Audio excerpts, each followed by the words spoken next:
My name is Claire Reynolds, and I'm 39 years old.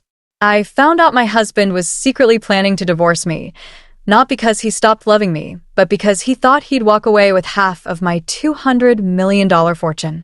What he didn't know was, I had already seen everything. Before I tell you how everything flipped, like and subscribe, drop a comment where are you watching from. I live in Seattle, Washington. If you've ever used the app SyncUp to organize your work calendar, your family schedule, and your personal goals all in one clean interface, then you know my work. I'm the one who built it. But it wasn't always the sleek, successful app it is today. I started my company, Innovate Logic, from a dusty corner in my tiny studio apartment with nothing more than a secondhand laptop and an idea scribbled on a coffee-stained napkin. The idea was simple: help people get control of their chaotic lives. The irony is not lost on me. For years, I poured every ounce of myself into the company. I remember the near bankruptcy in year 2, when a major investor pulled out at the last minute. I lived on ramen noodles and desperation, coding for 20 hours a day to meet a critical deadline that ultimately saved us.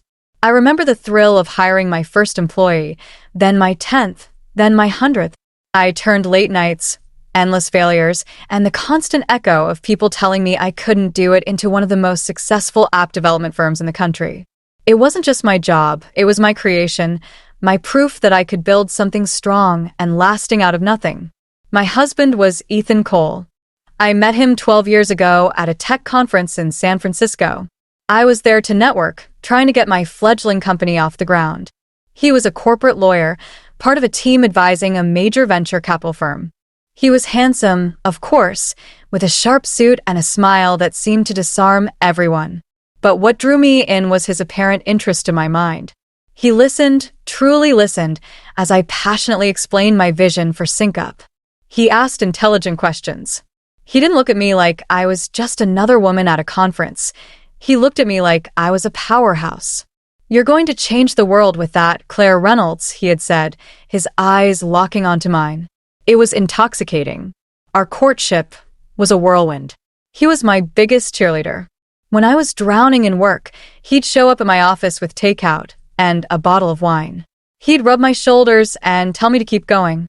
He celebrated every small victory as if it were his own. He seemed to admire my drive, my relentless ambition. When I sold a minority stake in the company for a valuation that put my net worth in the millions, he was the one who popped the champagne. "We did it," he'd said. We married a year later. He was the stable, charming foundation to my chaotic, creative life. Or so I thought. We built a life that looked perfect from the outside. A stunning minimalist house with glass walls overlooking Puget Sound, fancy charity galas, and spontaneous weekend trips to Napa. I thought we had it all. I thought we were a team, partners in every sense of the word. I was so wrong. The change was a slow leak, not a sudden flood. It started about a year ago, so gradually that I explained it all away. He grew distant. It was like watching a photograph fade in the sun, losing its color day by day. His business trips became more frequent. At first, they were to New York or London for big cases he was excited about. Then they became vaguer. A conference in Chicago, a client meeting in Dallas. When I'd ask for details, he'd be evasive. "It's just boring legal stuff, Claire. You'd be bored to tears." His phone, which used to lie face up on the kitchen counter, became an extension of his hand. It was always in his pocket or resting screen down on his nightstand. Once, I walked into the room while he was texting, and he flinched, quickly flipping the phone over. "Just work," he mumbled, but his eyes darted away from mine. The easy intimacy we shared, the casual touches, the shared laughter over nothing, it all began to evaporate. The space between us in our king-sized bed started to feel like a canyon. I tried to talk to him about it. Multiple times. "Ethan, is everything okay?" I'd ask, my voice gentle. "You seem so far away lately." He would sigh, a performance of pure exhaustion. "I'm sorry, honey. Work is just brutal right now. This big merger is taking everything out of me." He would pat my hand, a dismissive, placating gesture. He made me feel like I was being needy, like my concerns were an added burden to his already stressful life. And because I loved him, I believed him. I told myself I was being paranoid. I told myself this was just a phase, that all successful, busy couples went through this. Then came the night that shattered my denial into a million pieces. It was late on a Wednesday, and I was in my home office, reviewing quarterly projections. The house was silent. I decided to get a glass of water. As I walked down the carpeted hallway, I heard his voice from our bedroom. He was on the phone, but his voice was different. It was a low, conspiratorial whisper. I stopped, my hand hovering over the banister, every nerve in my body suddenly on high alert. I crept closer to the partially open door, my heart starting to pound against my ribs. He was talking to his best friend, Mark. I recognized the rhythm of their conversations. "She has no idea," Ethan whispered, and I could hear the smug, triumphant smile in his voice. "She's so wrapped up in her little company, she doesn't see a thing." A cold dread began to seep into my bones. The lawyer says the emotional distance angle is perfect. We build the case for a few more months, then I file. Once I file, we'll be set, man. Half of her assets, guaranteed. Half of everything. She won't see it coming. My blood ran cold. I felt the air leave my lungs. I flattened myself against the wall, my body trembling. He wasn't just unhappy. He wasn't just distant. He was plotting. He was moving pieces on a chessboard I didn't even know I was on. The man I shared my life with, the man I trusted with my heart and my future, was talking about me like I was a business to be liquidated. A target. A payday. I stood there, frozen in the dim hallway, until I heard the soft click of him ending the call. I crept back to my office, sank into my chair, and stared blankly at the meaningless numbers on my screen. The love and trust one had for him died in that hallway. It was a quiet, brutal death. The next morning, I did not cry. I did not scream. I did not throw a lamp against the wall. The part of me that felt heartbroken and betrayed went into a locked room deep inside me. Another part took over, the cool, strategic, analytical part. The part that built a multi-million-dollar company from scratch. I got in my car, drove to a coffee shop on the other side of the city, and used a public Wi-Fi network to research private investigators. I found one with a reputation for being the best, the most discreet, and the most expensive. His name was Arthur Vance, a former FBI agent. His website was stark and professional. I called him from a prepaid burner phone I bought at a 7-Eleven. I didn't give him my real name. I just said I needed a comprehensive background and surveillance report on a corporate lawyer named Ethan Cole, and that time and money were not obstacles. "It's a delicate matter," I said, my voice as steady as I could make it. "They always are, ma'am," he replied, his voice a low, gravelly hum. It took him less than a week. The call came on a Tuesday afternoon. "I have the preliminary package ready," Vance said. "Where and when?" We met in a quiet, dimly lit bar in a part of town I'd never been to. He was an older man with tired eyes that missed nothing. He didn't waste time on pleasantries. He slid a thick manila folder across the scarred wooden table. "It's all in there," he said, taking a sip of his black coffee. My hands were surprisingly steady as I opened the folder. The first things I saw were photographs. High-resolution, long-lens photos. There was Ethan, looking handsome and relaxed, laughing with a woman across a restaurant table. I recognized her instantly, Sharon Ames, a piranha in a designer suit, one of the most ruthless divorce attorneys in the city. There were photos of them meeting in her sleek downtown office, in a private club, even walking together by the waterfront, deep in conversation. But the pictures were just the beginning. Vance had, through methods I didn't ask about, obtained copies of their email correspondence. I read them right there in the dark corner of the bar, my world shrinking to the words on the page. They were mapping out my character assassination. From Ethan Cole to Sharon Ames' subject, Strategy Sharon, as discussed, her obsession with work is the main pillar. I can cite dozens of missed dinners, canceled vacations. I've been her stabilizing rock for years, managing the household and emotional labor while she chased success. We can paint a picture of emotional neglect. From Sharon Ames to Ethan Cole good. We need to frame it as instability. Suggest she's volatile under pressure. Any instances of her getting angry or overwhelmed at work. We can subpoena her executive assistant. A deposition under oath about her erratic behavior would be very powerful. The goal is to make a court battle look so ugly and public that she'll settle fast to protect her company's image. I felt the wave of nausea. They were planning to use my dedication, the very quality he once claimed to admire, as a weapon against me. They were going to twist my passion into an obsession, my strength into instability. He was going to take the hardest years of my life, the sacrifices I made for our future, and warp them into a narrative that made me the villain. The betrayal was so absolute, so meticulously planned, that it burned every last vestige of sadness out of me.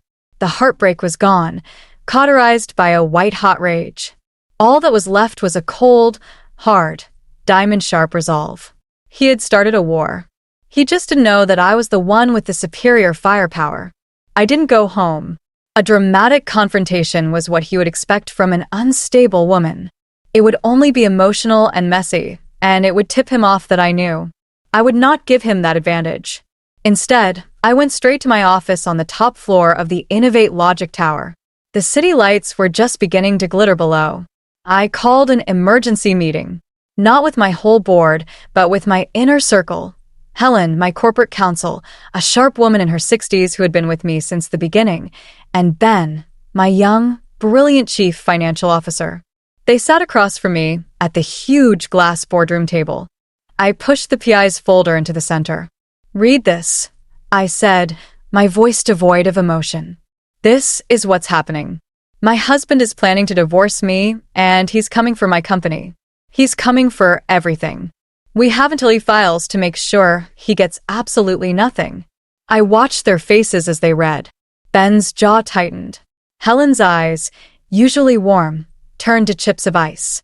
When she finished, she closed the folder, slid it back to me, and folded her hands. "Well," Helen said, a grim smile on her face. "The arrogant fool has no idea who he's dealing with, does he?"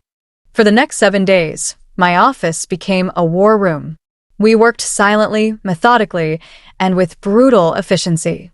We were a well-oiled machine on a singular mission. Ben worked with a team of forensic accountants to trace every dollar I had ever earned. Helen brought in the best asset protection lawyers in the country. My life's work, my controlling interest in Innovate Logic, was the first thing we secured. We transferred my entire ownership stake into a newly formed, multi-layered, completely irrevocable trust. It was a complex legal structure with its own board of trustees, all fiercely loyal to me. It was a fortress. Ethan's name was nowhere near it. It was legally untouchable in any divorce settlement. Next, we tackled my personal investments, the stocks, the real estate, the private equity holdings.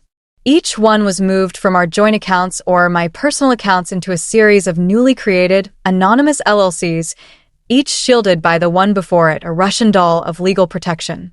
I spent hours signing documents, my signature becoming a weapon. I even had Helen draft a comprehensive update to my will. She added an infidelity and malicious intent clause that specifically and permanently disinherited Ethan from receiving a single penny in any scenario, effective immediately. Every financial door was slammed shut, every lock was bolted, every loophole was sealed. All the while, I went home every night and played the part of the loving, oblivious wife. This was the most difficult performance of my life. Ethan would come home from his hard day at the office, probably from a meeting with his lawyer, and kiss my cheek.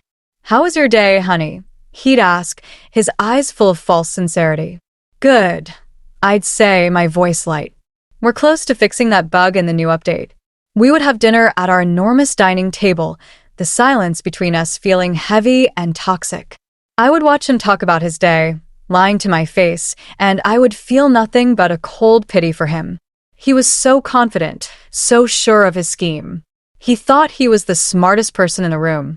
He had no idea he was a fly walking into the most intricate spiderweb ever spun. I remember one night, he put his arm around me as we were watching TV. "You know I love you, right, Claire?" he said, his voice soft. I felt my skin crawl. I just leaned my head on his shoulder, the way I used to, and said, "I know. I love you too." The words tasted like ash in my mouth. I felt a mix of profound heartbreak for the man I thought I married and a chilling determination to defeat the stranger sitting next to me. The storm was coming, and I was the one in control. Exactly 1 week after my meeting with Vance, the moment came. It was a Tuesday evening. The air was thick with unspoken words. We had just finished a silent dinner of grilled salmon and asparagus, a meal he once told me was his favorite. He cleared his throat, turned off the television, and put on his well-rehearsed face of deep, sorrowful regret. "Claire," he began, his voice dripping with the fake sympathy he had been practicing for months. "We need to talk. This is the hardest thing I've ever had to do." He reached into his briefcase and pulled out a set of professionally bound papers. He slid them across the polished wood of our dining table. "Divorce papers." "I've filed," he said, trying to look heartbroken. "I think this is for the best. We've just grown so far apart." His tone was patronizing, condescending. It was the tone of a man who believed he had just won the lottery. He was already celebrating, already mentally spending my money, furnishing his new life. I looked at the papers. I didn't touch them. Then I looked up and met his gaze. I didn't cry. I didn't shout. I let a small, calm, knowing smile touch my lips. It was a smile that undid him. I slowly slid the papers back across the table. "You're right. We do need to talk," I said, my voice quiet but carrying the weight of the last week. "And you might want to call your lawyer. In fact, you should probably put her on speakerphone. Because you're getting nothing." I watched his face. The confident smirk faltered. The pity in his eyes curdled into confusion, then panic. What are you talking about, Claire?" I leaned forward, my hands clasped on the table. "I know everything, Ethan. I know about Sharon Ames. I know about the plan to paint me as unstable. I know you've been plotting this for a year." His jaw went slack. The color drained from his face, leaving it a pasty, sickly white. "Over the last 7 days," I continued, my voice as crisp and clear as a legal brief, "I've been a little busy. My entire stake in Innovate Logic, all of my shares, and all future profits have been transferred into a bulletproof, irrevocable trust. My name is the only one on it. Your lawyer will find it's legally impenetrable." His eyes widened in horror.